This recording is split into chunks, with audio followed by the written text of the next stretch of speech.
திருச்சி விமான நிலையத்தில் துப்பாக்கி தோட்டாவுடன் சிக்கிய வெளிநாட்டு பயணி, காவல்துறையினர் விசாரணை. திருச்சி விமான நிலையத்திலிருந்து இலங்கை தலைநகர் கொழும்புக்கு இன்று அதிகாலை 3:10 மணிக்கு ஸ்ரீலங்கன் ஏர்லைன்ஸ் விமானம் புறப்பட தயாராக இருந்தது. அந்த விமானத்தில் பயணம் செய்யும் பயணிகள் மற்றும் அவர்களது உடைமைகளை சுங்கத்துறை அதிகாரிகள் சோதனை மேற்கொண்டனர்.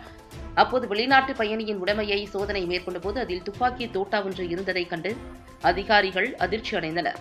அவற்றை பறிமுதல் செய்த அதிகாரிகள் தொடர்ந்து அந்த பயணியிடம் விசாரணை மேற்கொண்டனர்.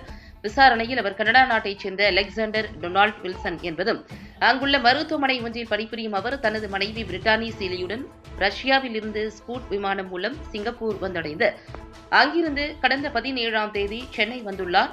சென்னையில் இருந்து இண்டிகோ விமானம் மூலம் நேற்று திருச்சி வந்துள்ளார். இன்று ஸ்ரீலங்கன் ஏர்லைன்ஸ் விமானம் மூலம் இலங்கைக்கு சென்று அங்கிருந்து சிங்கப்பூர் வழியாக ரஷ்யா செல்ல இருந்ததும் தெரியவந்தது.